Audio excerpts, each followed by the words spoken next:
क्या है आध्यात्म? दर्शन, चिंतन धारा, विद्या या संस्कृति की परंपरागत विरासत। आध्यात्म दर्शन यानी जीवन का शाश्वत सत्य। मानव जीवन से जुड़े शाश्वत सत्यों को जानिए और समझिए उपासक डॉक्टर सोहन राज तातेड़ से हमारे खास कार्यक्रम आत्मविज्ञान में। आत्मविज्ञान यानी सही दृष्टि, सही सोच। भाई और बहनों, मातृशक्ति को नमन। स्टूडियो में आपका हार्दिक स्वागत है, अभिनंदन है, सत्कार है। आत्मविज्ञान, साइंस ऑफ द सोल कार्यक्रम के अंतर्गत हम आपकी नकारात्मक सोच, आपकी नेगेटिव थिंकिंग, आपकी गलत विचारधारा, आपका जो है वो किसी को दोषित देखना, जितने जितने भी अशुभ भाव है उनको हम शुभ भाव में बदलने का रास्ता बताते हैं। शुभ भाव में तो आपको आना पड़ेगा, शुद्ध भाव में तो आपको आना पड़ेगा, पर हम आपको दृष्टि दे देंगे, क्योंकि कहा गया है कि जैसी दृष्टि वैसी सृष्टि। ये हमारा आत्मविज्ञान दृष्टि विज्ञान है। हम तो दृष्टि को बदलते हैं, मात्र यही काम करते हैं और फिर सब कुछ करना आपको है। और ये सारा कार्य जो है हम अलग अलग एपिसोड्स के माध्यम से करते हैं। तो आज का हमारा बहुत ही सुंदर एपिसोड है चार्ज एवं डिस्चार्ज। भाई और बहनों, मैं आपको उदाहरण देना चाहता हूँ। आप में आजकल हर व्यक्ति मोबाइल उपयोग करता है। मोबाइल में एक बैटरी होती है, उस बैटरी को जब 100% पहले जो है वो प्लग में लगा करके चार्ज करते रहते हैं और उसके बाद अपने काम के लिए निकल जाते हैं, तो बैटरी धीरे धीरे धीरे धीरे डिस्चार्ज होती रहती है। और डिस्चार्ज होते होते 100 से 90, 80, 70, 60 होते होते ये 0 तक आ जाती है। तो ये चार्ज और डिस्चार्ज है। ये चार्ज और डिस्चार्ज है, दोनों फॉर्मूला बड़ी बैटरी में भी लागू होता है। प्लस और माइनस दोनों को तारों को जोड़ता दम चार्जिंग चालू होती है। और अगर एक किनारा खुला है तो चार्जिंग नहीं होगी। तो ये चार्ज और डिस्चार्ज पूरक है, एक सिक्के के पहलू है। ये कॉम्प्लीमेंट्री है। चार्ज बिना डिस्चार्ज नहीं होता, डिस्चार्ज बिना चार्ज नहीं होता है। अगर आपकी बैटरी डिस्चार्ज नहीं 100% चार्ज कर दिया तो फिर उसके बाद चार्ज होगी ही नहीं, उसके बाद रखना भी नहीं चाहिए, बैटरी फूल जाएगी, क्योंकि 100% चार्ज हो गई है। तो इस तरीके से हम अपने जीवन को देखें। हमारे जीवन में भी चार्ज और डिस्चार्ज चलता है। कैसे चलता है वो मैं आपको बताना चाहता हूँ। एक बच्चा जन्म लेता है और जन्म लेते ही वो माँ के गर्भ के अंदर जब आता है तो क्या होता है, देखिए कि पिता का शुक्राणु और माता का अंडज दोनों जब इंटरकोर्स होता है तो दोनों के इंटरकोर्स होने के बाद के अंदर जो है वो ये दोनों आत्माएं आपस में मिलके मर के अपना अस्तित्व समाप्त करके तीसरी आत्मा को जन्म देते हैं। वो भ्रूण कहलाता है, वो एम्ब्रियो कहलाता है। और वो एम्ब्रियो माँ के गर्भ में रह करके और वह जो है 9 महीने पूरा होकर के और बाहर निकलता है। अब देखिए, वो समझ लिए वैसे तो बच्चा जब भ्रूण चालू हो जाता है तभी उसमें आत्मा का निवास होते ही उसके अंदर सब कुछ बुद्धि वगैरह आ जाती है। लेकिन फिर भी हम समझें कि वो बच्चे ने जन्म ले लिया, तो जन्म लेने के बाद के अंदर ये चार्ज और डिस्चार्ज चालू हो जाता है। या समझ आती बच्चे की 4-5 साल में, यहाँ समझ लीजिए, तो ये चार्ज और डिस्चार्ज चालू हो जाता है। वह क्या होता है वो आपको मैं बताता हूँ। देखिए कि वह व्यक्ति, ये हम पुनर्जन्म, हमारी जो आत्मा में विश्वास करता है, वो कर्मों में विश्वास करता है, वो पुनर्जन्म में विश्वास करता है। जितने भी विश्व के धर्म दर्शन हैं, आत्मा में विश्वास करने वाले पुनर्जन्म में विश्वास करते हैं, कर्म में विश्वास करते हैं, चार्ज डिस्चार्ज में विश्वास करते हैं। और जो आत्मा में विश्वास नहीं करता, जैसे चार्वाक है, वो आत्मा में विश्वास नहीं करता, वो अनात्मवादी है। वो क्या कहते हैं कि आत्मा न तो भूत में है न भविष्य में है, वर्तमान में इस शरीर के साथ में आत्मा ऑटोमेटिकली आती है। कैसे आती है वो बताते हैं कि कोई जो व्यक्ति जब शराब बनाता है तो गुड़ है और उसके साथ के अंदर जो है वो गेहूं है और कुछ केमिकल डाल करके मटकी में डाल करके अंडरग्राउंड खड्डा खोद करके 15 दिन 20 दिन महीना भर उसको सड़ाया जाता है। तो उसके सड़ने से जो शराब बनती है उसमें मादकता, व्यक्ति जब शराब को पीता है तो उसको मादकता, बेभान होता है, वो बेभान होकर के वह सड़क पर गिर जाता है, नाली में गिर जाता है, घर पे आता है, उसको ये पता नहीं रहता है, नशा चढ़ जाता है कि मेरे सामने माँ है या बेटी है कि पत्नी है, और वो अनर्गल हर एक के लिए बोलने लग जाता है क्योंकि वो बेभान है, वो शराब पिया, वो मादकता की अवस्था में है। तो वो कहते हैं जैसे इस शराब के बनने से मादकता ऑटोमेटिकली आई तो इस शरीर में चेतना अपने आप आती है। 5 भूतों से ये जन्म लेता, माँ के गर्भ में बच्चा जब भ्रूण बनता है तो पृथ्वी, जल, अग्नि, वायु और आकाश 5 तत्वों से बनता है। और ये 5 तत्व जो ही मिलते हैं, जो ये मादकता जैसे शराब में आती है, क्यों ये चेतना ऑटोमेटिकली पैदा हो जाती है और शरीर जलता है तो चेतना भी साथ जल जाती है। न तो इसका भूत है न इसका भविष्य है, केवल वर्तमान है। तो वहाँ पे ये हमारा फार्मूला चार्ज डिस्चार्ज का लागू नहीं होता है। वो अनात्मवादी है, उसका भौतिकवादी है, उसका चिंतन अलग है। हम आत्मवादियों की बात करते हैं तब क्या होता है कि देखिए, इस आत्मा के साथ के अंदर ये जब जीव पैदा हुआ, शरीर के रूप में बच्चा पैदा हुआ, तो ये जो पूर्व जन्म के अंदर जैसे जैसे भाव कर्म डाल के आया था, उसका पूरा पूरा चिट्ठा है, ये द्रव्य कर्म के रूप के अंदर पूरा चिट्ठा साथ लेके आता है। अब वो 60, 70, 80 वर्ष जितना भी जीता है, 60 वर्ष जिएगा तो 60 वर्ष की फिल्म जो है ये पीछे से लेकर के आता है। वह उसका भाग्य है और वह उसका उदय भाव है, वह उसका प्रारब्ध है और वह जड़ है और वो फिल्म है। जिस तरीके से फिल्म जो है वो चलते चलते खुलती रहती है, उसी तरह से मन वचन काया की बैटरियां जो पूर्व के द्वारा सर्जित है वह खुलती रहती है और वो सारा डिस्चार्ज है। मतलब बच्चा जो ही भ्रूण रूप में जन्मा और बहुत वापस वृद्ध होके मरता है, ये सारा डिस्चार्ज है। और इस डिस्चार्ज का ये चार्ज पूर्व में लेकर के आया था, वो इस जन्म में डिस्चार्ज बन गया। वो चार्ज था भाव कर्म का, कॉजेज का, कॉजल बॉडी का, इस जन्म में परिणित हो गया द्रव्य रूप के अंदर। वह उसका जो है डिस्चार्ज है और इस जन्म के अंदर फिर वो चार्ज करने लग गया। कैसे होता मैं आपको बताता हूँ। मान लीजिए कि डिस्चार्ज पुण्योदय और पापोदय 2 रूप में होता है। वह उदय है, वो प्रारब्ध है, वो डिस्चार्ज है, वो प्रतिष्ठित आत्मा है। कुछ भी कहिए, सबका एक अर्थ एक ही, क्योंकि जो हमारी मूल आत्मा जिसकी साक्षी से हो रहा है वह तो अक्रिया है, वो अशरीरी है, वह हलन चलन नहीं करती, कोई कार्य नहीं करती है, लेकिन उसके साथ में एक प्रतिष्ठित आत्मा बन जाती है। और हमारी जो चेतना, जो हमारी मूल चेतना है, जो हमारा लक्ष्य है, मूल चेतना मोक्षगामी है, मोक्ष स्वरूप है, मोक्ष रूप में ही है, लेकिन अभी तक हम उस स्वरूप को प्राप्त नहीं कर पाए, वो हमारा लक्ष्य है। तो ये चेतना को मैं 3 भागों में बांटता हूँ कि मनुष्य 3 तरह के होते हैं। पहले जो होते हैं वो जीवात्मा होते हैं और अगर उनका पूरा जीवन जीवात्मा के रूप में चलता है, और दूसरे जो होते हैं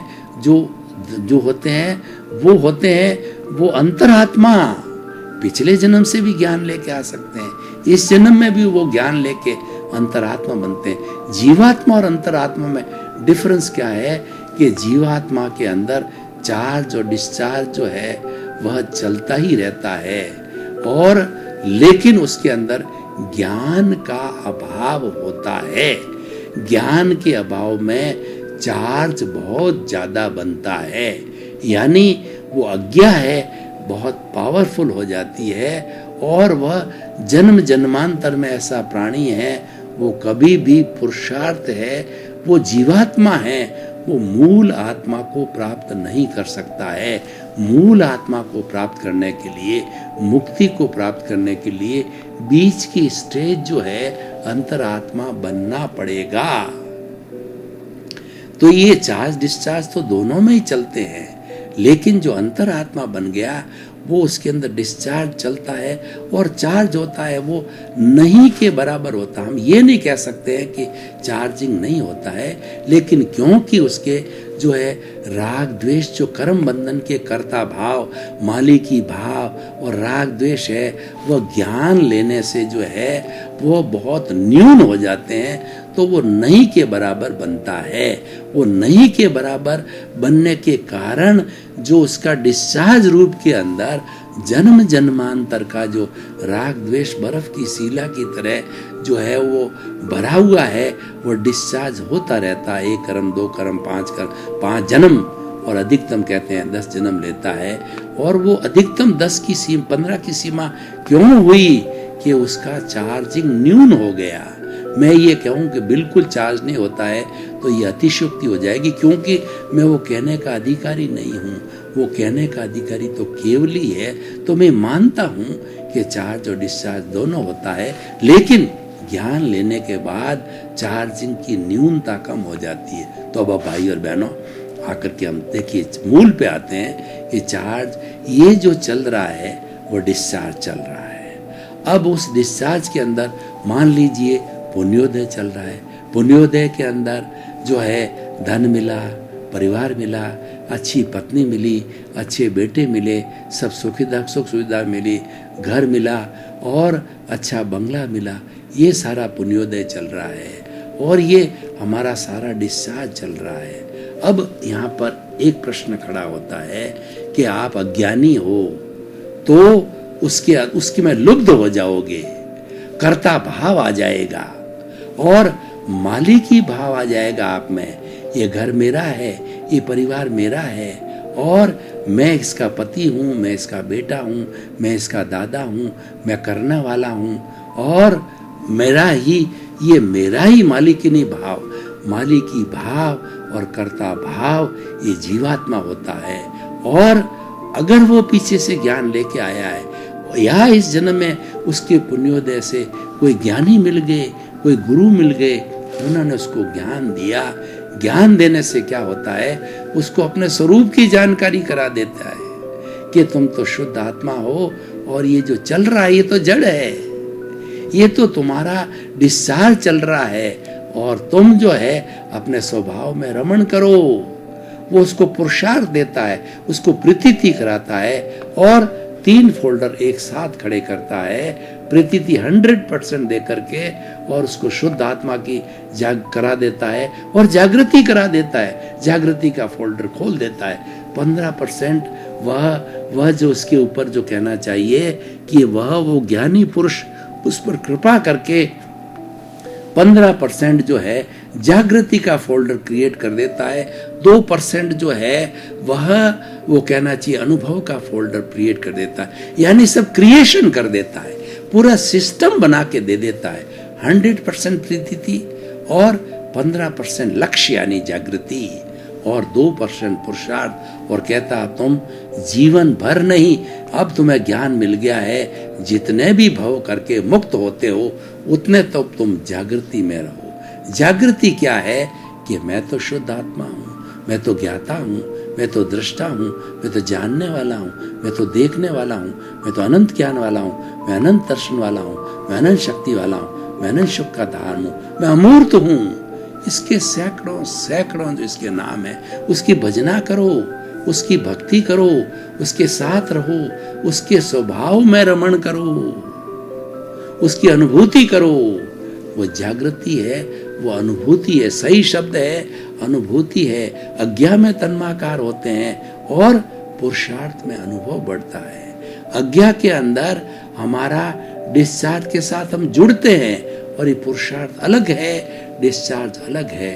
तो इस तरीके से ये हम अनुभव बढ़ाते जाते हैं। तो अब देखिए कि अब ये फर्क देखिए कि जो ज्ञानी होगा वह चिंतन करेगा, मैं अकर्ता हूँ, 5 आज्ञा में रहेगा, रियल रिलेटिव में कहेगा कि ये तो रिलेटिव है, जो चल रहा है ये सब रिलेटिव है, रियल तो ये शुद्ध आत्मा है। 2 तीसरा ये अकर्ता है, ये साइंटिफिक सर्कमस्टेंशियल एविडेंसेज है, ये कुदरती रचना, कुदरत का कानून यही कराने वाली है, और हमारा द्रव्य क्षेत्र काल और भाव कराने वाले हैं, वो करता है।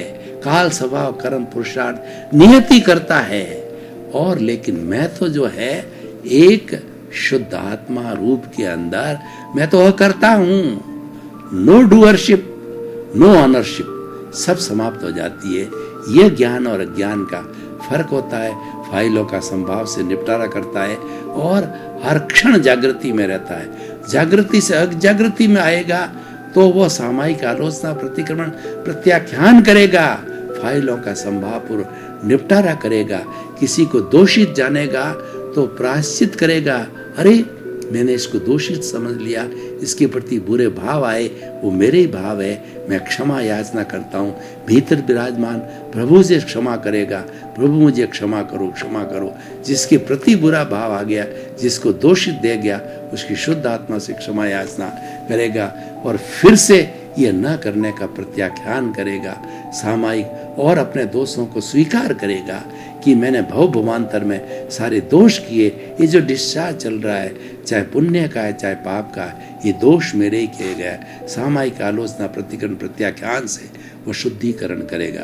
तो भाई और बहनों, चार्ज और डिस्चार्ज जो चल रहा है, जो फिल्म चल रही है, उसके साथ तन्मयाकार न होना, ये पुरुषार्थ है। आप तन्मयाकार नहीं होंगे, आप जागृति और अनुभव में रहेंगे, ये पुरुषार्थ है। और इसके साथ में आप तन्मयाकार हो गए तो इसका मतलब ये है कि आपने नया चार्ज चालू कर दिया। ये फिर इसके साथ में राग द्वेष जुड़ गया। जो चार्ज कराने वाला है वो राग द्वेष है। जहाँ राग द्वेष न है वह पुरुषार्थ है। जहाँ राग द्वेष है वह भाग्य है, वह डिस्चार्ज है और वह जड़ है। राग द्वेष स्वयं जड़ है और ये राग द्वेष जड़ जड़ को उत्पन्न करता है, और चेतन में कोई उत्पत्ति होती नहीं है। चेतन तो सुख का धाम है और चेतन पुरुषार्थ है। ज्ञानी पुरुष हमको जो है पुरुष बना देते हैं और वो कहते हैं कि तुम पुरुष बन गए हो, तुमको 100% प्रतीति शुद्ध आत्मा की करा दी है। यानी तुम्हारे मूल स्वरूप की प्रतीति, मूल स्वरूप बने नहीं हो, आपको प्रतीति कराई है। आपके अंदर जो है हमने जो है ये जागृति पैदा कर दी। ये जो जागृति है, ये जो है हमारी जो है वो दूसरी आत्मा, जो जीवात्मा, अंतरात्मा बना देता है। और अंतरात्मा से पुरुषार्थ करना, जागृति करना है, ये जो है मूल आत्मा तक पहुंचने का, शुद्ध आत्मा को पहुंचने करने का सिद्धांत दे देता है। तो भाई और बहनों, जब हम इसके साथ जुड़ते हैं, डिस्चार्ज चल रहा है, उसके साथ जुड़ते हैं तो नया चार्ज होता है, और न जुड़ते हैं तो पुरुषार्थ होता है। इस चीज को समझने की बात होती है। तो दूसरे शब्दों में मैं ये कहना चाहता हूँ कि आप चेतन के पाले में रहते हो तो आपका पुरुषार्थ है। जड़ के पाले में रहते हो तो ये आपका नया कौशल, नई कौशल बॉडी बनाने का कारण है। जड़ से जड़ पैदा, यानी जड़ से आप जड़ को पैदा कर रहे हो। वो जो आपका जड़ है, जो आप उसका जो चल रहा है, जड़ से जड़ बढ़ता है और चेतन से चेतन अनुभव बढ़ता है। चेतन में बढ़ने का जो बात है, अनुभव बढ़ने का, जागृति है, वह हमारा पुरुषार्थ है। जागृति है चेतना के साथ रहने का है।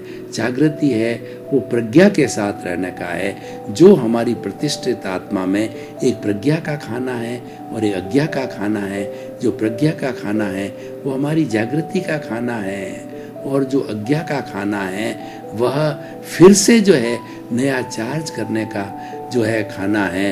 और डिस्चार्ज तो अज्ञा का चल ही रहा है। डिस्चार्ज तो है वो हमारा पुरुषार्थ नहीं है, डिस्चार्ज हमारा परिणाम है, और उस परिणाम के लिए ये शरीर मिला है।